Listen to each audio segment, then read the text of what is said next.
Yes, now we will start. Welcome to this series of webinars about how to organize and structure your data and how to ensure to keep the structure in your data continuously. My name is Thomas Drachmann. I work as partner manager in the DNB Northern Europe, and I'm placed in Denmark. Now we will show you the slides for the next webinars. And the next webinars, this is a series of webinars where we will go through how to structure and organize your data. In the first one, that's today. The second webinar is the 7th of May, where we will show you how to onboard B2B customers in CRM, so you're avoiding duplicates, ensuring the right data elements and updated data. And we will also have one from Salesforce to participate in this one to show how can we see data and use data in Salesforce. Webinar 3 is the 21st of May, where we will look more into, are you working with the right customers or are you spending time on the right customers? So how can you automate your credit assessment in Salesforce, and how can you maybe also look into the compliance part? And then the fourth webinar will be a customer case where they have been through this digital journey, and tell you what they have done and what they have experienced. We say Salesforce in this, but it's also for other CRM system, ERP systems, IT systems. So it's more about the journey of how to structure the data and how to onboard new customers into the system. Before we start this day's webinar, I have a few practical information. The slide deck will be shared after the webinar. The webinar will be recorded and shared with you. If you have a colleague or someone in your network that couldn't attend today, they can still sign up on the landing page for getting the link to the recording of the webinar. Please share this information afterwards. After today's webinar, we will send you a survey, and we would really appreciate if you use a few minutes to give us feedback. Now we are ready for today's webinar about how to organize and structure your data. This topic will be presented by my colleague through many years, Viky Froberg, and in the panel for Q&A after the presentation, we also have our colleague from UK, Barry Marks. And now over to you, Viky. Thank you, Thomas. So let me start by introducing myself. My name is Viky Froberg, and I'm a subject matter expert within master data in our business advisory team. My journey began 24 years ago when I joined DNB Denmark. Initially, I was simply passionate about data, but over time, my dedication and curiosity led me to specialize in master data management.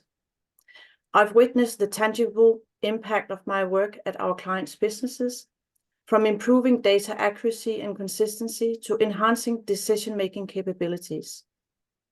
With streamlined processes, reduced data-related errors, ensured compliance with data regulations, and even achieved cost savings through optimized data management practices.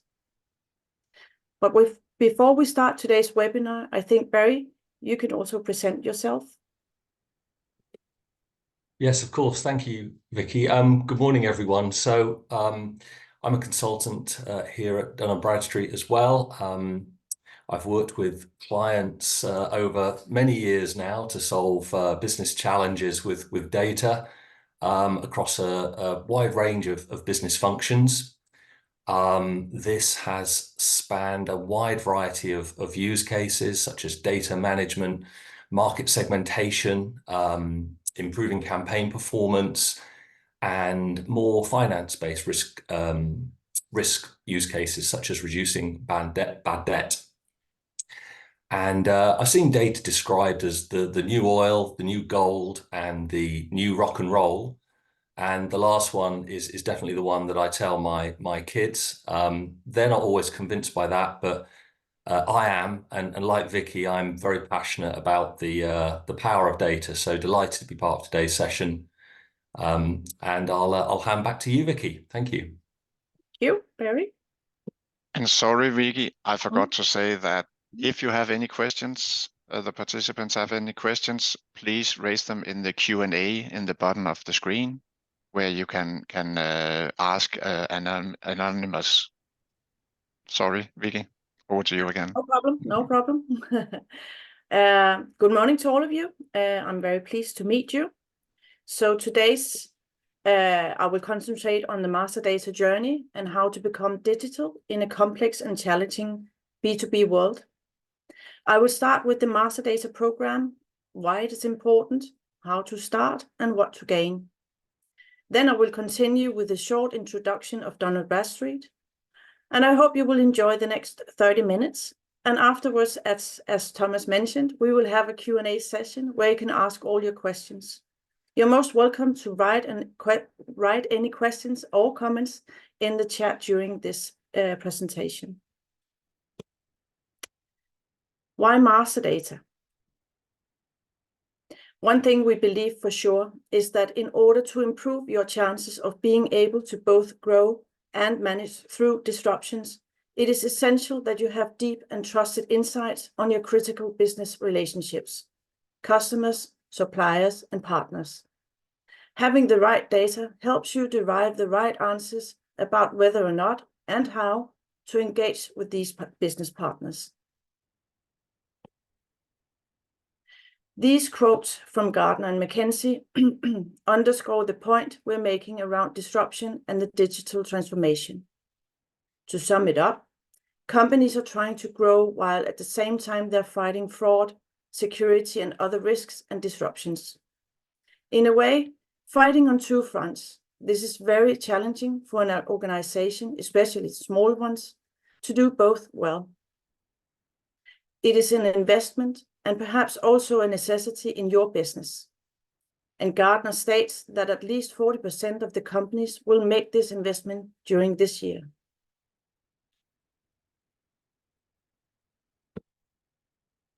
But let's start with the definitions or difference between master data and master data management. Master data is the unified set of clean, correct, and consistent data which supports the whole know your customer journey across your entire organization.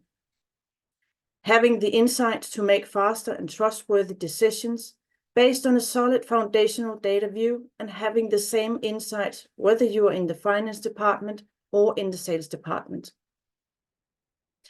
Master data management, on the other hand, is the whole process around master data.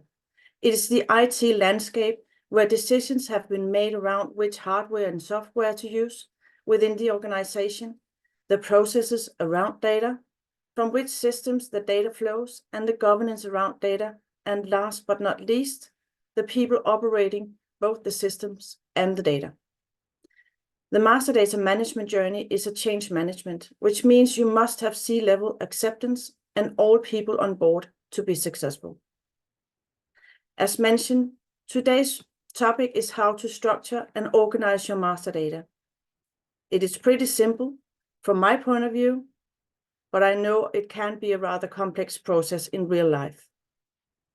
One of the most common reasons as to why master data projects fail or don't realize their goals is bad data.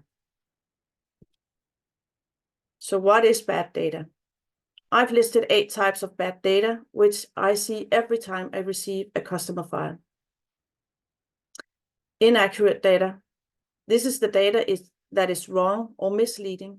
It could be due to various reasons, such as data entry errors, mistakes in data collection, or technical glitches. Outdated data. Data that is old or not up to date can be misleading, especially in a fast-changing industry. What was relevant a year ago might not hold any significance today. Incomplete data. This refers to data that is missing value or lacks certain attributes. For instance, a database of customers where some entries don't have contact numbers or addresses, that would be considered incomplete. Duplicate data. I often see the same companies have been entered multiple times due to misspellings, incomplete data, or outdated data. It is not unusual that companies have more than 5% duplicates in their database. Inconsistent data. This can be when different employees enter same data in different formats, for instance, addresses or even telephone numbers. Irrelevant data. This means data that does not add value to any understanding, decision-making process, or desired outcome of a specific task. Incorrectly populated data is where data is not in the correct fields. For instance, company name is in the address line, or telephone number is in the email, etc. And non-compliant data.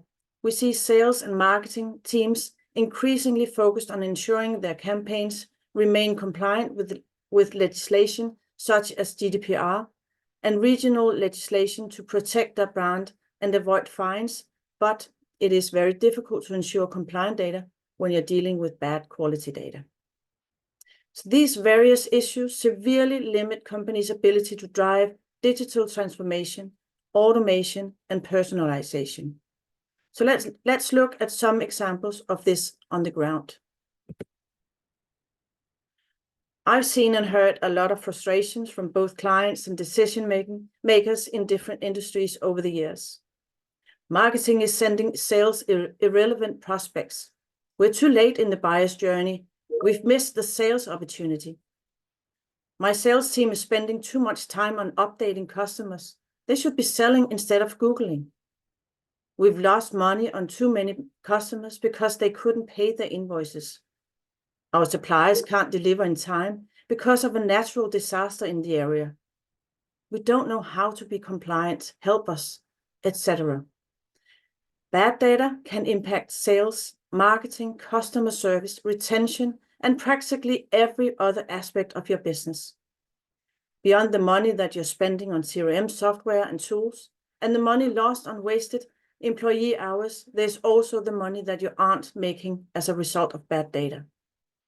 If your entire organization makes decisions on bad data, the result is ultimately a silent killer of your business. So time to reflect.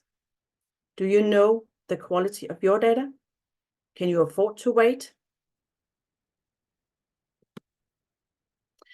In our experience from master data projects in various companies, the cost related to an unrecognized wrong data record is $100 at the very least.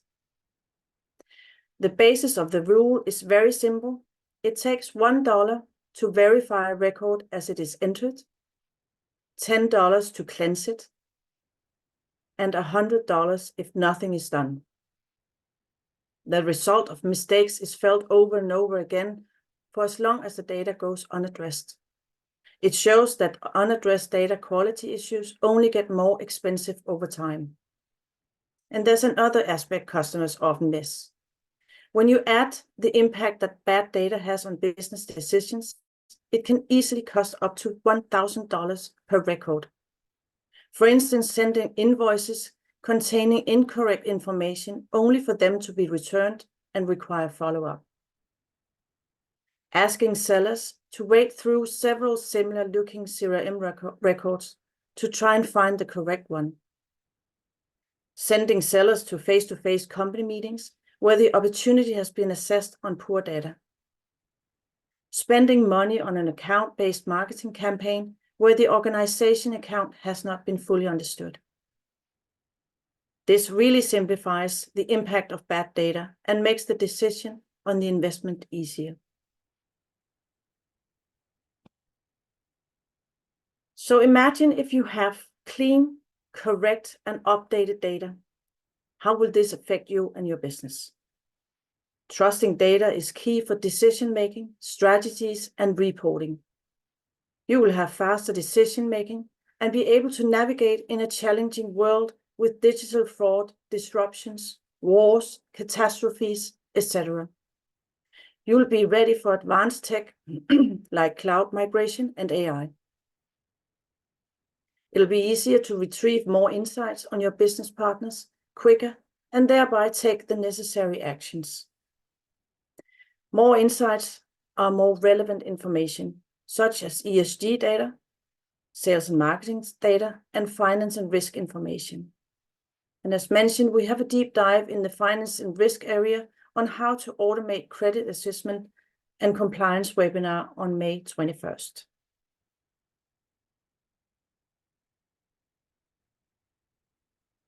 I've been talking about the why. Now I will turn to the how. So how do we go about improving the master data that drives our business? What does best practice look like? The first step on the journey, or any journey for that matter, is to understand where you are now, so you can understand where you want to get to. By auditing your data and understanding the population rates across your key fields will give you a strong indication of your expectations and journey. For instance, we currently have postal codes on 70% of our addresses, but we need 100%.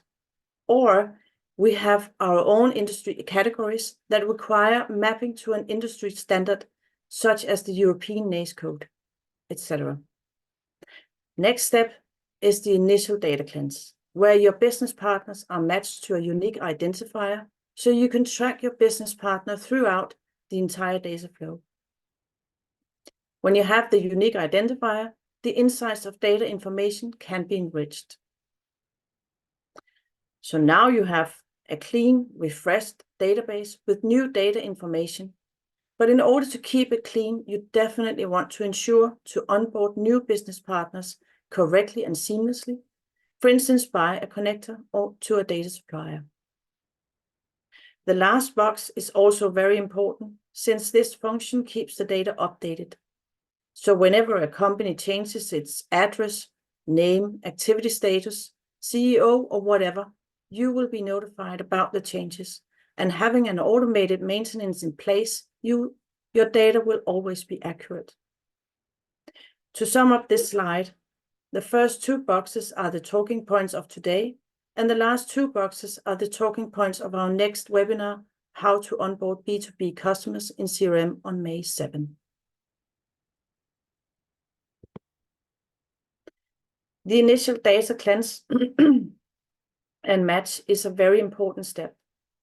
This is where the match to your correct legal business partner is identified. This can be very challenging, depending on input data and the quality of your data.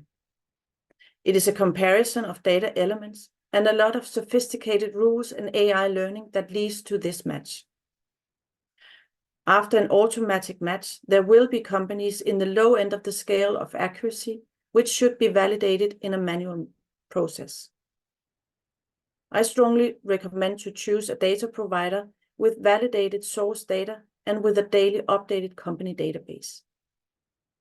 This is not something you will do yourself, due to both man-hours and complexity, trust me. Imagine if you search for all your business partners on Google or their web pages to find contact information and telephone numbers, how much time would it take to find the correct entity or address? So my suggestion would definitely be to spend your time on the cleaning after the data match instead, merging the duplicates, inactivating the inactive companies, etc. Then you have a clean, unified data set and the golden record in a single source of truth environment. Uploading your golden record and then enriching with relevant data attributes gives you the 360-degree insights of all your business partners. The time frame for this process takes around one to 2 months, depending on volume, readiness, and resources. One data attribute, which is very useful and powerful, is the hierarchy information. Hierarchies and corporate linkage, along with other relationship content, is used by many companies to manage corporate hierarchies in their master data management solutions. Initially, it can look complex, but it helps to understand how an organization is linked based on 2 key relationship types: branches to their headquarters and subsidiaries to their parents, all owned more than 50%. Most companies use hierarchies in finance to reveal the total exposure of an entire organization and thereby mitigate risk. in procurement to see total spend and to have greater negotiation power towards suppliers, and in sales and marketing, looking for hidden up and cross sales. I've seen a lot of different linkages built by clients themselves, but they all agree on one thing. They struggle in rule set, complexity, and update. An organization like, for instance, Siemens has 3,500 family members. The majority are actually named Siemens, but others are named Enlighted, Management, Kinetics, or even PetNet Solution. So how can one possibly know that these companies actually are linked in the same organization? Companies acquire and divest all the time. So how will you update this manually? Do you have the time and resources to do this, or would you rather spend the time on the action or decision you need to take with this information?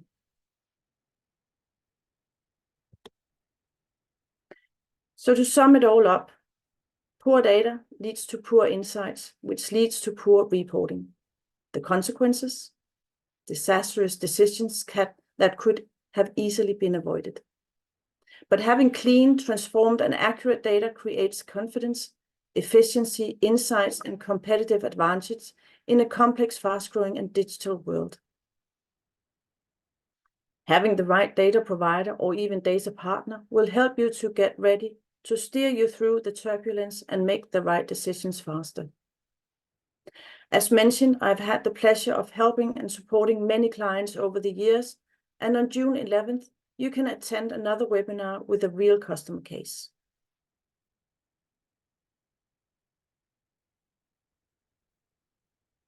Now for the short introduction of Dun & Bradstreet. Dun & Bradstreet has existed for almost 200 years, and we support 90% of the Fortune 500 companies. We source our own data from multiple sources locally around the world. Dun & Bradstreet has both acquisition strategies as well as global alliances and partnerships to help our clients grow and create insights. We have internally more than 100 data initiatives per year, which indicates that we are steering a rather heavy machinery. So to realize quality standards with global consistency, we process all data via our patented Done-Right method.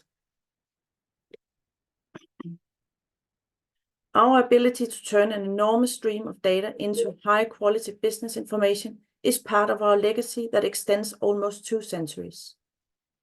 The foundation of Done-Right is data governance, which includes thousands of separate automated checks, plus many manual ones, to ensure that the data in the Dun & Bradstreet data cloud meets our standards.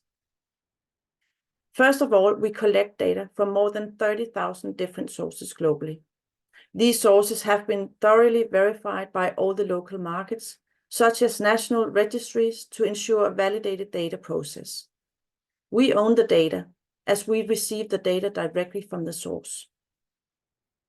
We then organize all the inputs using our patented identity resolution capabilities, where we assign a DUNS number or confirm an existing one. This is the start of creating a live business identity for the organization in question. Once organized, we continue to manage and enrich the data element.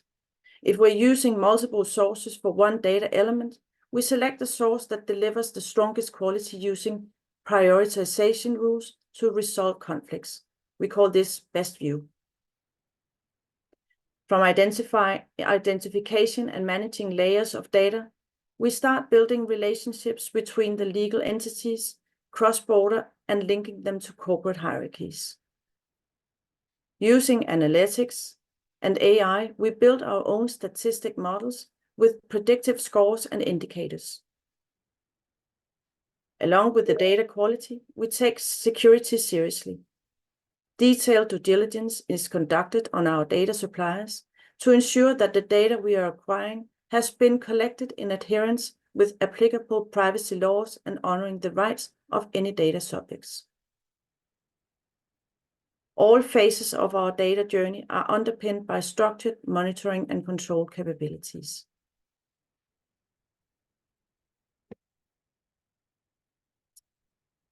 We have now come to the end of this webinar, and I just want to give you my best advice. Make sure to choose a good and reliable data partner.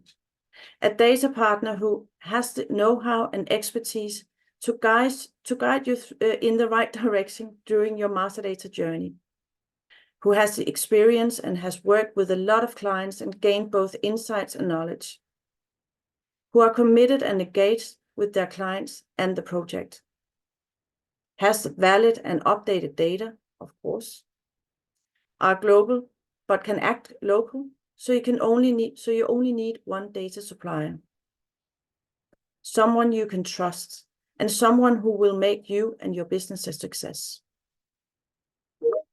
Good luck on your digital transformation journey. Thank you all for joining. I hope I've managed to inspire you into the digital transformation of master data. I would be happy if you could spend just a few minutes on our engagement survey, which you can scan on this QR code. Please feel free to ask any questions now in the chat. Thank you so much, Viky, for the presentation on how and why should we structure and organize our data. We have got some questions in the chat, in the Q&A. So, but still, if you are having good questions, please send them in the Q&A, and we will answer them. And if we do not have time enough today, we will send them to you afterwards, together with the slide deck and the link to the video. We have a few questions here, and now I think that we also need Barry to be on video so we can see Barry. Thank you, Barry. Hi. And we have a question here. So if you have two systems that share the same customer/contact and all attributes are the same, do you represent these records as two lines, i.e. each line represents a source? Yeah, so the goal here, the holy grail, of course, is to create that golden record, that master record, the master company record, the master contact record. So yes, there are going to be various different versions of records across multiple systems, disparate silos. As we, acquire more tech within our businesses, this data silo problem, of course, has been getting bigger and bigger. And so connecting them up into that one master view is just becoming, increasingly important. In terms of representing those records, we're looking for one, of course. We're looking for one master company entity, but we'd like to know in that one record, of course, where that company, where that entity exists. How many of our source systems is it present within? And obviously we want that aggregated view from those different systems to get that 360-degree view of the customer and our relationship with them. And that's just the same, for the contacts as well. One row, but to understand the one or more sources that contact record has come from and is present in. Yeah. Yeah. Thank you, Barry. And a third question from the same person. Then let's say one system updates an attribute first, i.e. the email. How do you notify the other system that the email has been updated?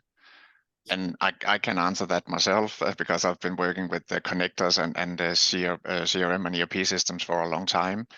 And most of the customers have some synchronization between the systems. So you have to decide which system should be the master. Where do you have the master data? Where do you want to update these information? And then that system should synchronize the data to other systems. It is, of course, also possible to have synchronization both ways, depending on how you will do the setup. But it is important to have this synchronization between, so you ensure that if you are making a quote in your CRM system and the customer say yes, then you have to send an invoice. Then it's important it's the same data you have. It's just exactly the same name, it's exact same address, and so on. So it's looked professional. So And that would be our further, advice in that situation. Yeah, Barry? further to your point, Thomas, it sort of highlights, doesn't it, how important APIs and connectors have become in this landscape to enable these kind of updates and notifications to happen in real time or near real time. So yeah. Yes. And then another question, if there has been no set processes in data entry, so accounts and contacts have been uploaded in many different ways, the information may not have a unique identifier, company registration number, etc. How would we be able to complete a mass initial cleanse? I don't know, maybe Viky, will you go for that, or should Barry take that too?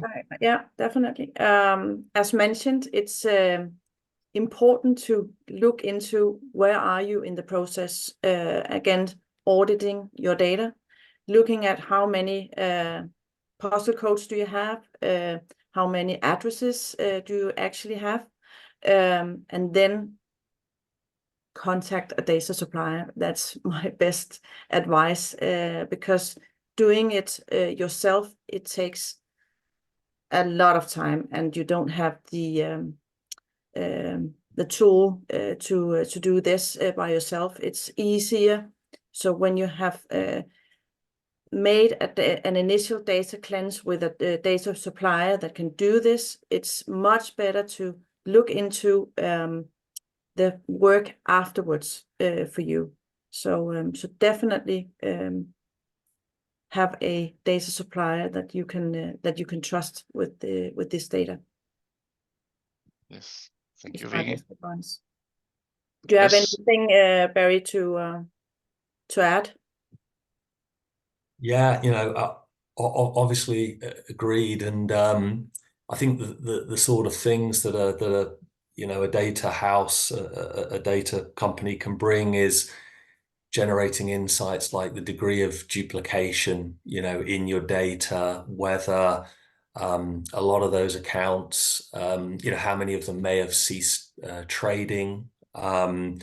That's something that we see done at Bradstreet quite regularly, is that our clients are often quite surprised at how many records they have on their systems that are actually no longer trading. Yeah, data companies can reveal a lot of insights, and as Vicky said, it's just so important to really understand kind of where your data is, and then to sort of build a picture of where you need to get it to support all of those business goals and plans that you have over the coming year. How do you support the trends that Vicky described earlier? How do you work there? How do you perform your digital transformation? What does the data need to look like to get you there?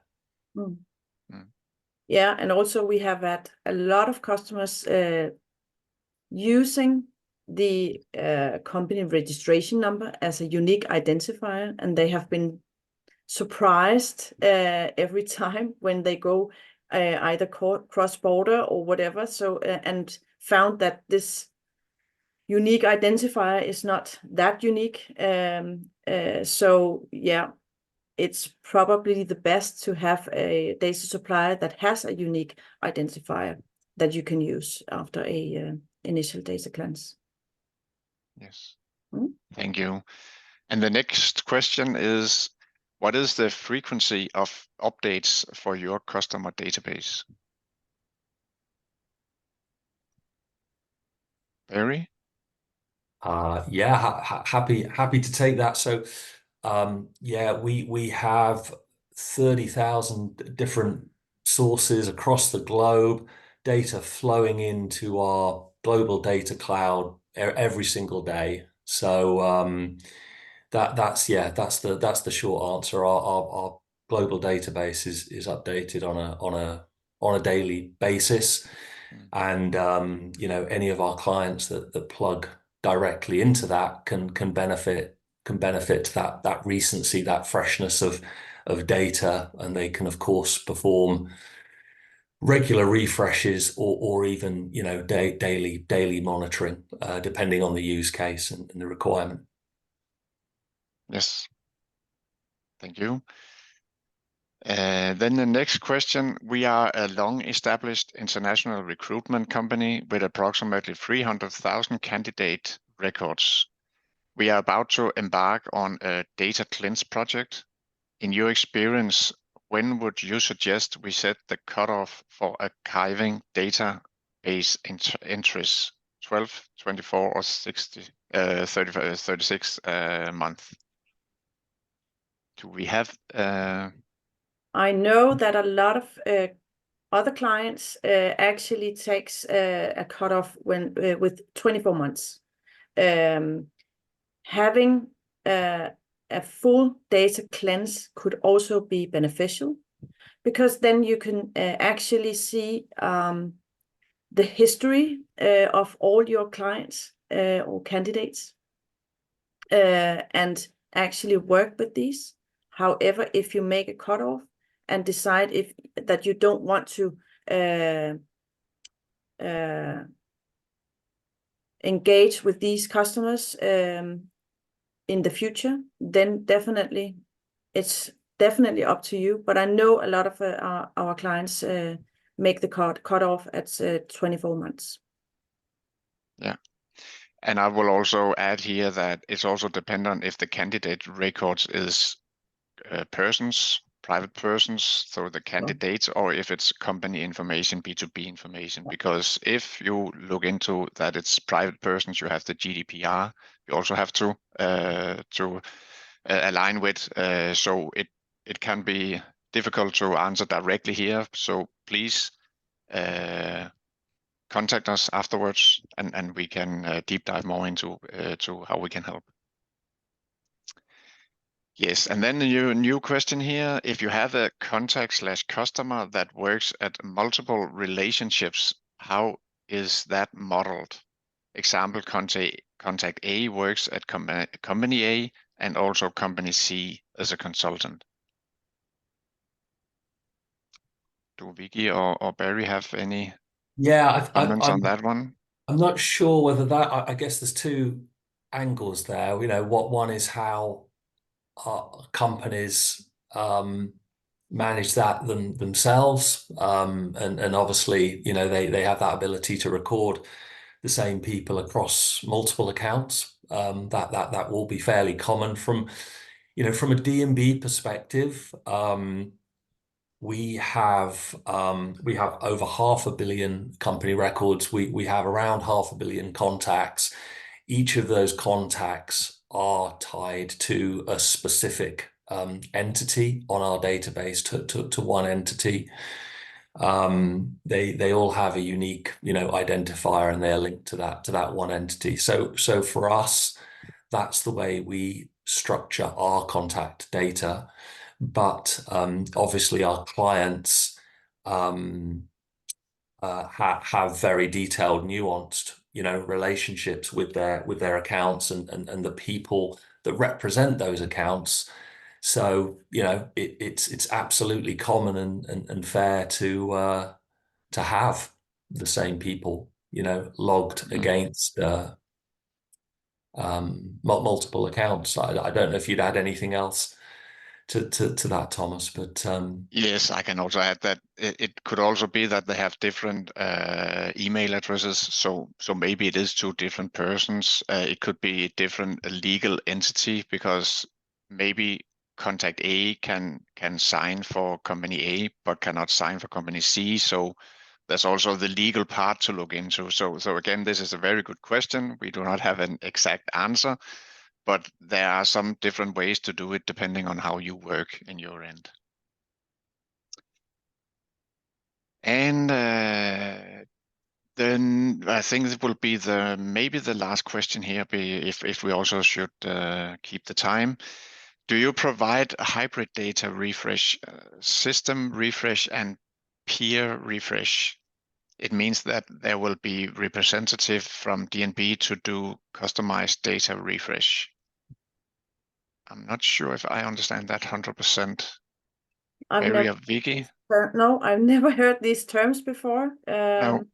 So I'm not sure what it actually means. Okay. I'm Please, afraid I don't.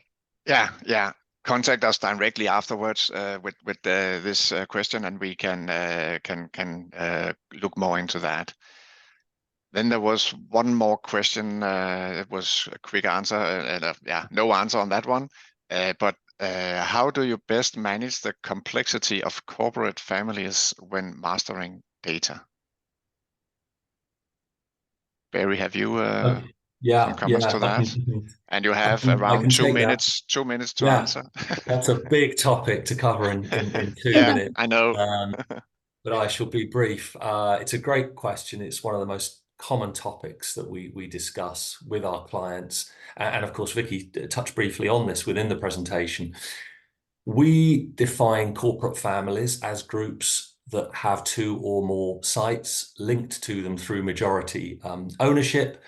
As many of you, I'm sure, will be aware, these families can be huge and complex with thousands of sites, with very different business names and diverse activities across them. They can, of course, also be very small as well. They can literally be a couple of sites, maybe an HQ and a satellite office. But it's obviously very, very important to understand where those links exist and to be able to consolidate views and understanding at those group levels. A great start there is to ensure that you record the global ultimate parent business of your accounts across all of the companies on your data set. First of all, this ensures that, it flags all of those accounts which are part of a family and need a slightly different approach versus those which are standalone and more straightforward. But even more importantly, that global ultimate parent company provides an anchor on which to consolidate all of your first-party data, such as your account spend, your activity, what they're buying, across the group, and also an anchor for third-party data, of course, which can open up a broader understanding of that group to help you service them, sell to them better, but to also open up other opportunity. Are there other companies within that corporate family which look similar to sort of good accounts that you can leverage? And very briefly, almost out of time, companies typically want to do that at both global level, but also at domestic country level as well. So acquiring the domestic ultimate parent business across your data is also extremely valuable because you can get those same views, those same insights at country level. I'll leave it there, given time. Yeah, thank you. I can hear that's one of your topics that you love to talk about. So sorry. Good. Yes. That was the questions we have today. There was a few more questions, but we do not have more time now. Very much thank you for attending. We have a few information about the next webinars again. So we have the next events, we have called it here. So webinars, the next webinar, as you saw in the beginning, 7th of May, about how to onboard into CRM. The third one, the 21st of May, how could you do some automated credit assessment and compliance assessment in your system, and then a customer case. Then we also will say that if you have the possibility to visit us, we are on the Salesforce World Tour Essential in these countries. The first one, Copenhagen, is red because that was last week, but Then we are in Stockholm next week, Wednesday, 24th. We are in Oslo, the 23rd of May, Helsinki, the 3rd of June, and in London, the 6th of June. So please come visit us here. Remember to do the survey, answer the survey afterwards so we can get your feedback, and please sign up for the next webinar so you can follow the whole journey. Thank you so much for today and have a nice day out there. Goodbye. Bye-bye. Bye now.